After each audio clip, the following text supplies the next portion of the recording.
Good morning. Welcome to the City of Winston-Salem Public Safety Media Briefing for June of 2015. We're certainly pleased that you were able to join us this morning. And today we're going to hear from Assistant Chief Connie Southern from the Winston-Salem Police Department, along with members of the department, and from Chief Trey Mayo, along with members of the Winston-Salem Fire Department, to talk about various subjects of public interest. I'm Melton Sadler. I'm the Director of Emergency Management for the City of Winston-Salem and Forsyth County. And we want to make our citizens aware of some of the volunteer opportunities that are available to those who wish to serve the community in a meaningful and informative manner. Both Winston-Salem and Forsyth County have positions available for citizens on a variety of boards and commissions. The list of boards and commissions is available on the websites for the City of Winston-Salem as well as the website for Forsyth County. Interested volunteers are needed only to apply online for those positions. One of the boards that we want to pay particular attention to are the positions available on the Winston-Salem Forsyth County Emergency Management Advisory Council. Members have an opportunity to learn more about the emergency management community in Winston-Salem and Forsyth County and are appointed by the City Council and the Forsyth County Board of Commissioners. And we urge all interested volunteers to apply. We are also seeking volunteers to join a nationwide effort to build a community emergency response team or community emergency response teams. These teams are expected to serve their communities or workplaces in times of emergency and disaster as supplemental emergency responders.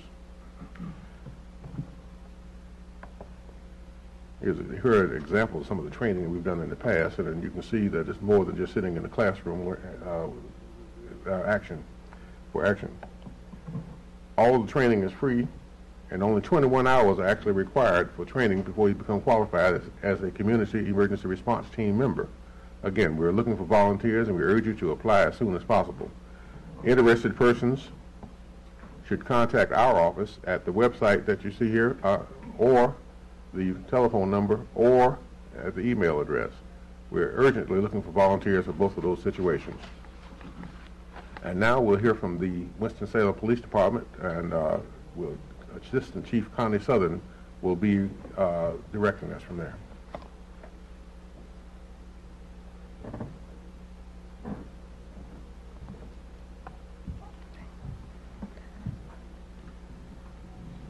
Good morning.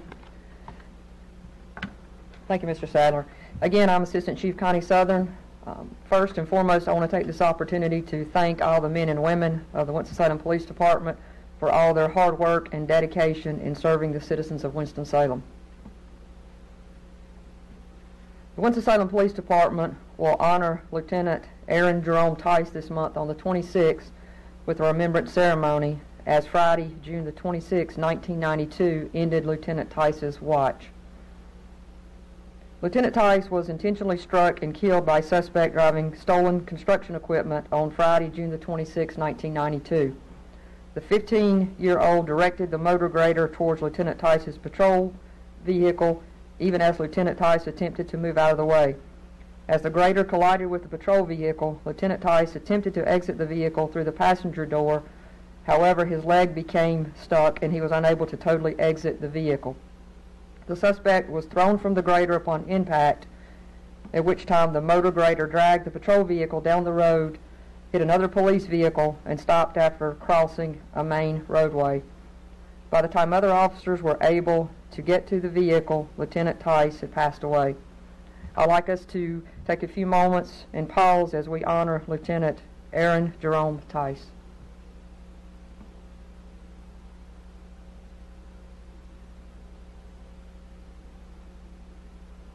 Thank you.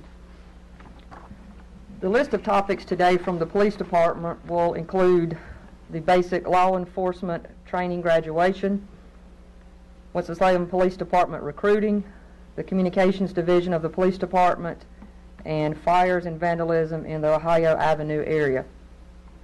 The basic law enforcement class, number 68, will graduate June 26, 2015 at 10 a.m. in the Grand Pavilion Room on the lower level of Embassy Suites Hotel, which is located at 460 North Cherry Street. The graduation is open to the public, and I encourage all citizens of Winston-Salem, Forsyth County, to attend the graduation. Again, the next topic, Winston-Salem Police Department recruiting efforts, will be discussed by Lieutenant Danny Watts.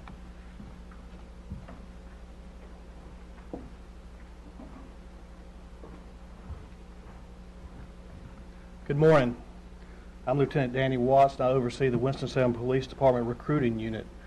I would like to speak briefly this morning about our current recruiting needs and our recent recruiting efforts, specifically our minority recruiting efforts. For the past few months, we have been recruiting and processing applicants for our Fall 2015 Police Officer Recruit Class, which will begin in mid to late August of 2015. Our final testing date for that class will be held on June 20th at 9 a.m. at the Beatty Training Center located at 1200 North Patterson Avenue here in Winston-Salem. Interested individuals can contact our recruiting unit at 336-773-7925 or obtain more information on our website, which is www.wspd.org, and click on the employment link. For those individuals who would like to apply for our upcoming recruit class, they should go to our website, www.wspd.org, click on the employment link, and sign up for the initial testing, which will be held on June 20th, 2015. City and Police Department leadership have made it a priority to have our police department reflect the population of our community. To that end, we are using the newest techniques we have available to us to recruit minority applicants. The Winston-Salem Police Department uses digital advertising and behavior targeting to recruit minority applicants. We purchase ads on Facebook, YouTube, Twitter, and Pandora aimed at African American and Latino residents who are college educated and meet the minimum age requirements established by the state of North Carolina. This spring, our campaign made more than 1 million impressions on web users. An impression is defined as the ad was served to a mobile device or a desktop computer. We use both graphic and video ads. All the ads allow users to return to the police department's recruiting webpage to learn more about the employment opportunities with the department. Our recruiting effort also includes radio ads on 102 Jams and Lele Hispanic Radio. We have received the following number of impressions on the utilized media and clicks to our website.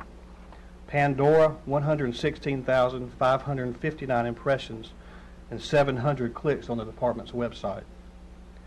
YouTube, 107,533 impressions and 323 clicks on our department website, 20,277 views of the video that we posted on YouTube. Twitter, 61,431 impressions and 2,897 clicks to the website. Facebook, 789,856 impressions and 14,003 clicks on the department's website. Total impressions for this campaign was 1,013,848 impressions and 17,923 clicks on the department's website. From these recruiting efforts, we had a total of 127 applicants who applied and noted that they learned about the available sworn police officer positions online. And of them, 37 were African American, 15 were Hispanic, and 75 were white. In addition to our media advertising, the police department sponsors scholarships at many historically black colleges and universities, which pays for the students' college tuition, books, and fees in exchange for at least 3 to 5 years of service to the Winston-Salem Police Department, depending on the total scholarship awarded. To date, we have 2 officers who currently work in our ranks who completed this program through Winston-Salem State University, who happens to be our original partner in this effort. We have 1 student who we expect to graduate this coming spring from North Carolina Central University. Our recruiting staff also attends many job fairs throughout the year at HBCUs and military bases to recruit applicants. In addition to recruiting for our upcoming police officer recruit class that will begin in August of this year, we are also recruiting for positions in our communications division with a starting salary of $29,323 per year. Additionally, we are recruiting for a senior crime analyst position with a starting salary of $42,843 per year, and a part-time fleet data technician with a starting salary of $11.24 per hour. I'm happy to take a few questions at this time if there are any. Yes, ma'am. The law that Governor McCoy passed last week about military getting into civilian law enforcement, how will that help your recruiting? We have historically recruited heavily at military bases and will continue to do so. Even with that law being passed, we'll continue our efforts in that. Any other questions?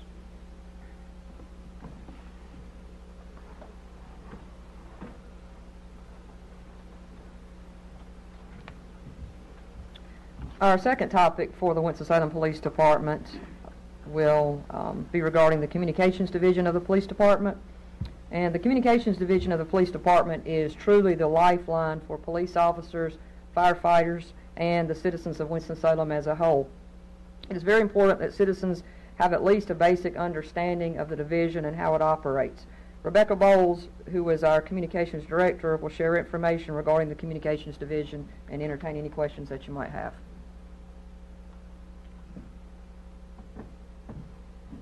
Thank you, Chief Southern. Good morning. As Chief Southern said, I'm Rebecca Bowles, the Director of the Winston-Salem Police and Fire Department Communications Division. A little bit about our division. Our division is comprised of 49 dedicated civilian employees who answer emergency and non-emergency calls for service. They are also responsible for dispatching police and fire personnel. The Communications Division is staffed 24/7, 365 days a year. They play a vital role within the police and fire department and are often referred as the heartbeat of the department.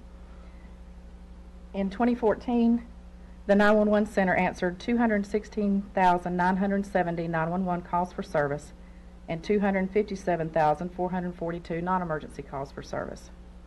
There were 255,775 calls dispatched for police response and 21,057 fire calls dispatched. To become a certified communications operator, there are numerous certifications, on-the-job training, and an in-house operator school that each trainee must complete successfully. Geography is a very important aspect of the operator's job. Each operator must become proficient in geography and is required to pass a 300-question geography test. During the on-the-job training, the employee is assigned to a trainer who is basically the trainee's shadow from the time they come in until the time they go home. Each telecommunicator, on average, is in training approximately 10 to 12 months before becoming released to work independently. The Communications Division uses state-of-the-art technology. The Communications Division uses a computer-aided dispatch system to maintain the location of the officers and firefighters while they are out on calls. The system also has an automated vehicle locator, which allows for the operators to see on a map where the officers and firefighters are. We recently began receiving text calls. The service allows for operators to assist callers when they're unable to speak due to safety reasons or if they're speech or hearing impaired. However, we strongly encourage the callers that it is better to call in if you can so we can question the callers directly. It also allows the operator to hear what's going on in the background of the call and obtain the information more quickly. Texting does take longer, so if possible, we do ask citizens to please call. We're often asked why operators ask so many questions when you call to report something. When someone dials 911 or the non-emergency number requesting police or fire assistance, be prepared to answer the following questions. The first question, the most important question for us, is your location. It's the most vital information. We can't get you help if we don't know where you are.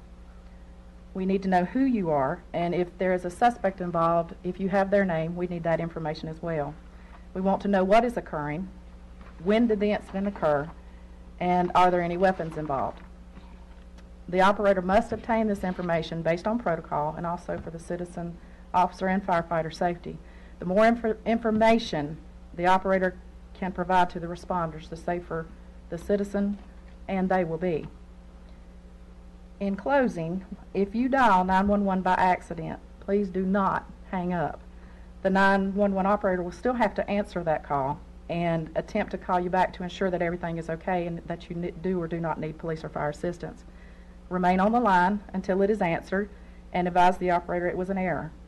If the operator cannot make contact with you, then an officer will be sent or firefighter to your residence to ensure everything is okay. Thank you. Any questions? Thank you.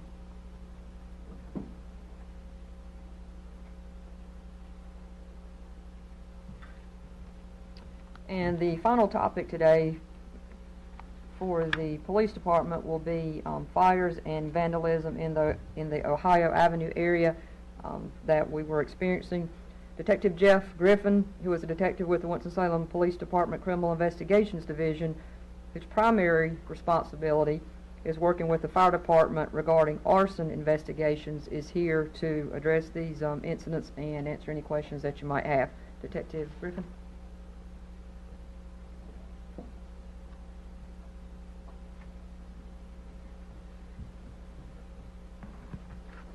Thank you, Chief Southern. Good morning. I am Detective Jeff Griffin with the Winston-Salem Police Department, and this is Fire Investigator Jason Councilman with the Winston-Salem Fire Department, and we are the lead investigators for the Winston-Salem Fire Investigation Task Force. As Chief Southern said, we'll be giving a short synopsis of the fires and vandalisms in the Ohio Avenue area. All this took place in the early morning hours of May 20th of this year, where the Winston-Salem Fire Department, along with the Winston-Salem Police Department, responded to, at first, a residential fire at a vacant house located at 5016 Ohio Avenue. About the same time, we also responded to a vehicle fire at 711 Vall Street, and these two locations are very close in proximity. Fire investigators determined that both fires were set intentionally, and evidence of a vandalism to the vehicle was also located at that time. Fire investigators and detectives with the Winston-Salem Fire Investigative Task Force began investigating the incidents. As the investigation progressed, 6 other vehicles with similar vandalism damage were located in the area. These vehicles were located at 5020 Old Rural Hall Road, 5114 Old Rural Hall Road, 4548 Auburn Avenue, 4559 Auburn Avenue, 4909 Ohio Avenue, and 5000 Ohio Avenue. 2 of these vehicles also suffered fire damage. Also located was vandalism to a residence at 5902 Ohio Avenue, as well as 2 other intentionally set fires to shrubbery at 4909 Ohio Avenue. On the 21st of May, a juvenile suspect in these incidents was identified. This juvenile has currently been charged with 7 counts of misdemeanor injury to real property, 4 counts of breaking and entering of a motor vehicle, 1 count of felony breaking and entering to a dwelling, 4 counts of felony burning of personal property, and 1 count of felony burning to an unoccupied dwelling. The juvenile is currently in the custody of the Division of Juvenile Justice. Any questions? No, ma'am. Thank you.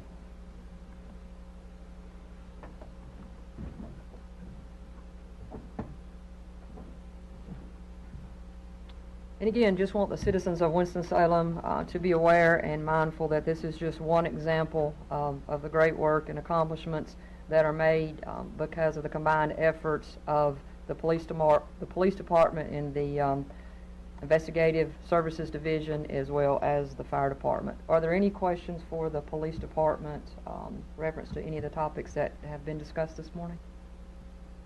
Yes, ma'am. I was wondering if I could ask you a question about something that wasn't discussed this morning.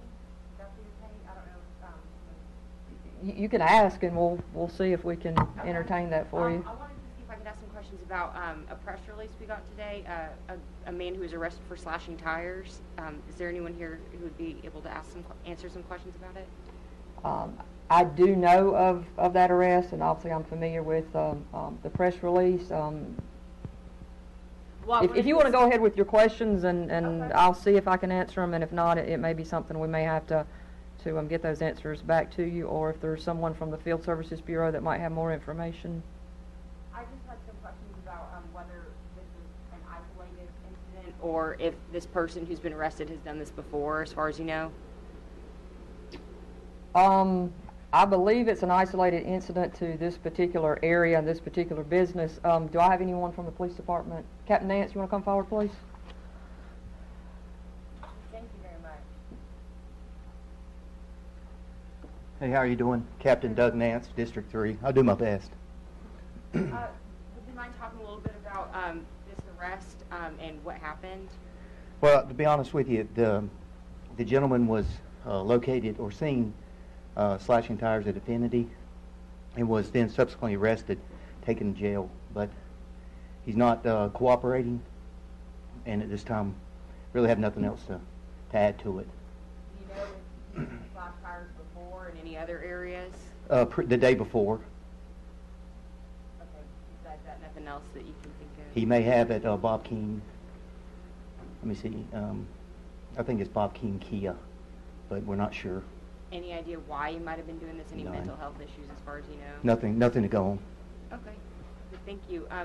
The one other thing I wanted to ask about, have there been any packages stolen in the Ardmore area as far as y'all know? That's my area, and I'm not familiar with anything. Okay. Sorry about that. No, that's okay. Thank you, Captain Nance.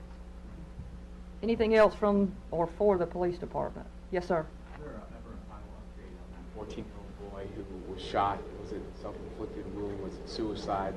That boy that was shot across the street from Forsyth Tech? Yes, sir. And at this time, I'm going to ask Lieutenant Steve Tolley to come up and address that for you, sir.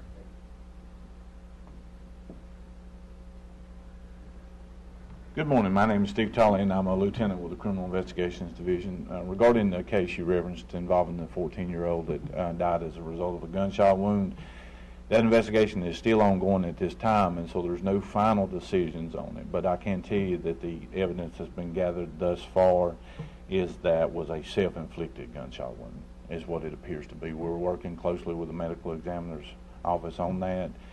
And at this stage, one of the things we have to do is try to determine if it was purposely self-inflicted or if it was an accident. But the evidence thus far is indicative of self-inflicted. Were you able to determine where the gun came from, who it belonged to? That's another one of the things we are investigating. We do know the origin of the firearm, and we also know who was in possession of the firearm or who had control of the firearm at the time this occurred. And that's certainly one aspect of the investigation that we're pursuing as to how that firearm was, who had the firearm and how it was stored, how they came to acquire it. That person, whoever the gun belongs to, are they facing charges or pending? It's too early to determine that, and ultimately, once we gather all the evidence, that would be a decision that we work closely with the district attorney's office to make. But at this stage, it's too early to forecast to you whether there will be criminal charges for that or not. Okay. Any other questions on that? Not on that. I have another question regarding the accident of the police vehicle on Fuller Road and all the Yes. update on that? That investigation is actually been turned over to the North Carolina State Highway Patrol, so it would be inappropriate for me to comment on that as, again, it's under investigation by them at this point. Anything else for the police department? Okay. Thank you, and at this time I would like to introduce Fire Chief Trey Mayo. Thank you, Chief Southern. Good morning again. I'm Trey Mayo. I'm the Fire Chief for the City of Winston-Salem. We have two topics this morning. The first one will be presented by Deputy Fire Marshal Norman Mitchell regarding what in the western United States would be called the wildland-urban interface. We don't have that here in Winston-Salem in a traditional sense. I refer to it more as a rural-urban interface, where we have undeveloped property in close proximity to where there is development. So what happens is it is not uncommon for us to have grass, brush, and woods fires in the city of Winston-Salem, and those fires do sometimes threaten structures. And we need the public to be proactive in regard to safeguarding their property from having a grass, brush, or woods fire encroach into their landscaping and up into the area close to the house where the house can be exposed to fire. So I'll turn it over to Deputy Fire Marshal Norman Mitchell.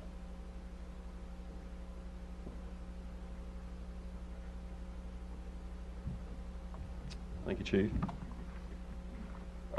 Last month, if you recall, I briefly talked about wildfires in the Winston-Salem area and gave you some statistics on that and data on that.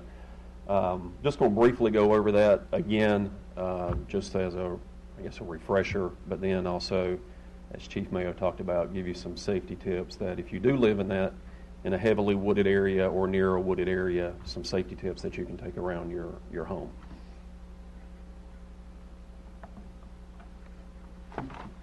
Wildfires are a serious threat to lives and properties in the United States. The combination of drought, warmer temperatures, high winds, and excessive dry vegetations in forests and grasslands has made fire seasons progressively worse over the last 50 years. In the past decade, we've lost more than 60 million acres of these lands. In 2014, there were more than 63,000 wildfires and more than 3.5 million acres that was consumed. Also in 2014, 1,900 primary structures, dwelling structures, were lost due to wildfires, and some of that also was because it progressed from house to house. The National Association of State Forestry cites that more than 72,000 U.S. communities are now at risk of wildfires. And this is just kind of what we talked about last month. Over the past several months, we've had approximately 44 here in the city of Winston-Salem. The causes vary. Some of them are intentional, some are unintentional. Could be as serious as somebody just throwing down a cigarette butt. It could be juveniles playing. But like I said, when we look at these cases, they vary from case to case. Some of these can be handled by single unit. Sometimes we have to call mutual aid in. And then also in some cases we have to involve the Forestry Service also for assistance on extinguishing the fire or investigations.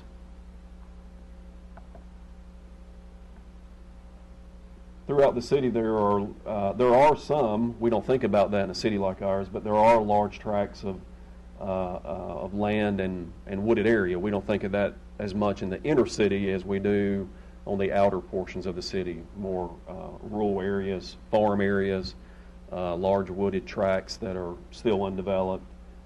You may still have people out there that may have a home that sits on a 5-acre or 10-acre tract of land, and the house kind of sits in the middle of it. The following is information that may prevent or mitigate these fires, so some safety tips that we'd like to talk about. First of all, evaluate your surrounding. You know, do you have a lot of wooded area behind your house? Even in some residential developments, you may have houses that back up to woodlands or forests or large open field areas and stuff of that nature. And then just evaluating around your house, you know, what type of trees and shrubbery and what is your house made of, roofing material, stuff of that nature is also a concern when we're dealing with wildfires that spread quickly. As you know, Chief Mayo said, we normally think of that more out west. Talked to you last month about in North Carolina up around the Black Mountain area. There was a large wildland fire up there, and I think they lost around 8 to 12 homes. So we think about that more in the mountain areas than we do in the cities type settings, but we're also at risk in some areas inside the city also. Just some safety tips. Clear dead plants away from your house. If you got any dead shrubs or plants, they become very dry and brittle and can ignite easily. Dead grass and plants are easily flammable and should be cleared at least or a minimum of 50 foot from your home. Regularly clean roof and gutters. All it takes is one lightning strike to hit the gutters or a roof area that's got a lot of debris on it that could ignite that and then spread more rapidly. If you have any vines or any growth on the side of your house, it's best not to have that. Have that stuff removed from your home. That's just an easy path for fire to travel to get into your house from the exterior. whether it gets, on a lower level or it gets up into the attic area by traveling vegetation on your house. Be mindful of the plants that you have around your house. Always think about the trees and stuff that you may be planting around your house if you live in areas such as this. For example, hardwood trees are less flammable than your pines, your evergreens, eucalyptus, or fir type trees. Most people have this around the house. You'll have a landscaped area around your house, and you'll either have pine needles or mulch. We have seen fires in the past where it has started in the pine needles or mulch, and you have a house that's made of, let's say, vinyl siding. So a small fire can spread to that vinyl siding very quickly and easily get into the house, or other combustibles that are stored up next to the house can easily spread into the house if your house is constructed of combustible type material. Pay special attention to cleaning debris from underneath your deck or any type of overhangs, or again in your gutter areas. Inspect chimneys at least twice a year and have them cleaned at least once a year. Obviously, smoking material should never be discarded into pine needle or mulch areas. We see where residents, they don't smoke in their house, they smoke out on their porch, and not thinking, they throw a cigarette butt or toss a cigarette butt into some pine needles or mulch that's dry, that gets the vegetation, and that causes the fire to progress or to spread. Store any combustible materials away from your home, wood piles, gasoline containers, yard debris, yard waste. All that stuff should be a good safe distance from your house in case it does ignite. It's not easily spread to the home itself. You see this more and more today. People installing non-combustible type roofing, like metal roofing, is always a good idea, especially if you live in an area that's heavily wooded. Asphalt shingles are highly combustible, so if you got sparks or embers that are landing on that, they can easily ignite. So metal roofing. It also talks about slate or concrete type materials also is non-combustible type roofing. That's always a good idea.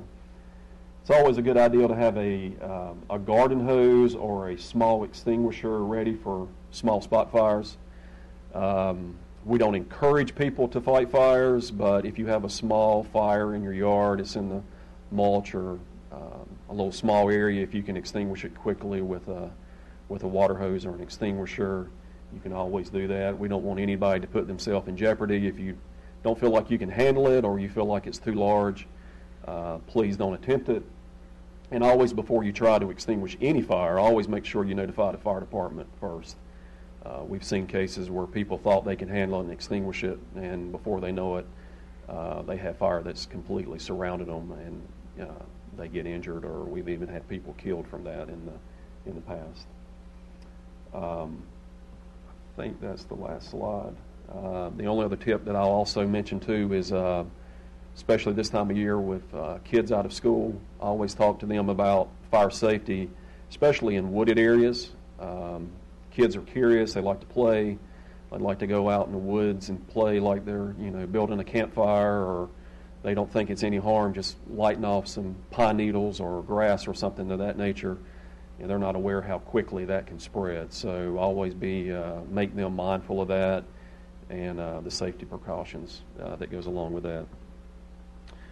Next, our senior community educator, Sabrina Stowe, will come up.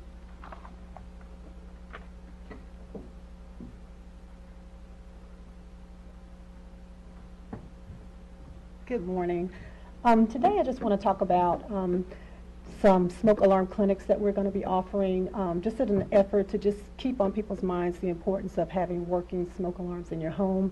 We are going to be offering smoke alarm clinics throughout various areas in the city. We're going to be scheduling those primarily in recreation centers, senior centers, but we also are going to make those available to anyone who would like to schedule a session, whether you have a senior group, homeowners association, Habitat for Humanity, anything like that, or any type of group where you want more information on how to maintain your smoke alarms, the importance of checking those once a month, whether they have the 10-year sealed battery or you have the 9-volt battery.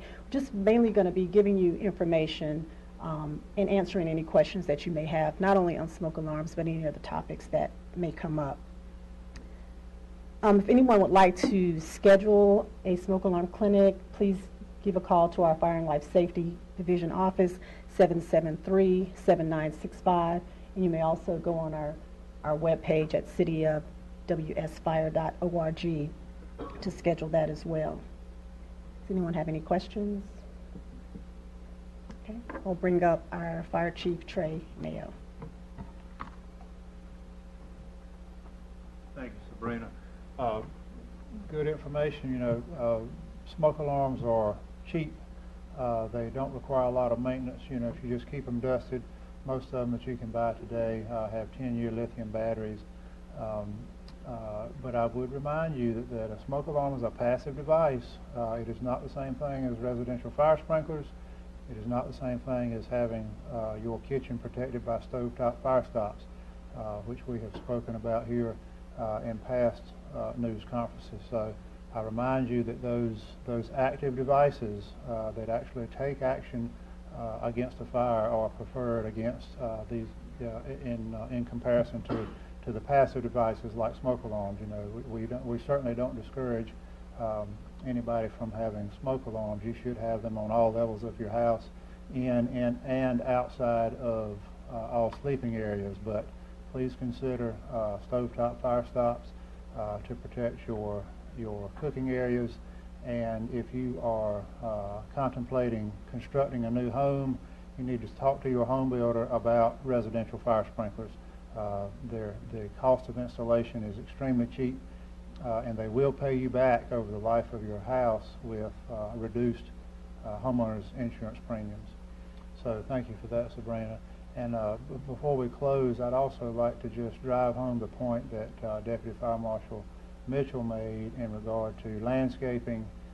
We very strongly discourage homeowners from putting pine straw up next to their house. That is probably the worst landscaping material you can put next to your home in terms of its flame spread rating.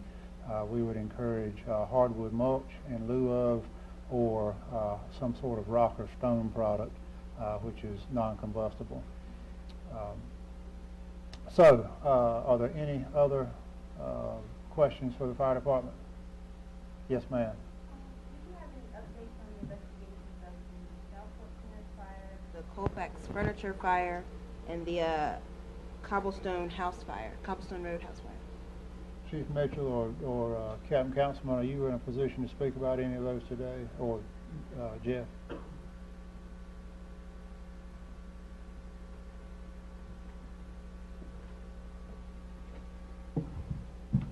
Okay, so the South Fork cleaners, that investigation at this point has concluded. We were unable to make a fire cause determination. Officially at this point it is listed as undetermined. You know, when we close something that way, it's never officially completely closed. So, you know, if something was to come up in the future, any new evidence, anybody came forward with any new information, again, we work closely with insurance companies as well, and they always hire their private investigators. So if they were to come up with something, you know, we would be open to working with them on that. So currently, that case is closed, inactive, undetermined.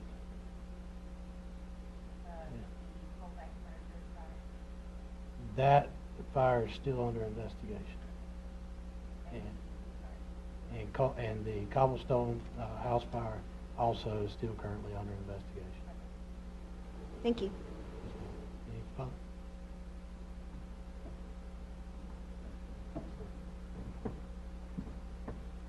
Are there any other questions for the fire department? Any other questions at all from fire, police, or emergency management we need to take at the podium? Okay. Well, as always, we appreciate you coming. We'll see you back here in July, and members of fire, police, and emergency management will be hanging around after the conclusion to answer any questions. Thank you.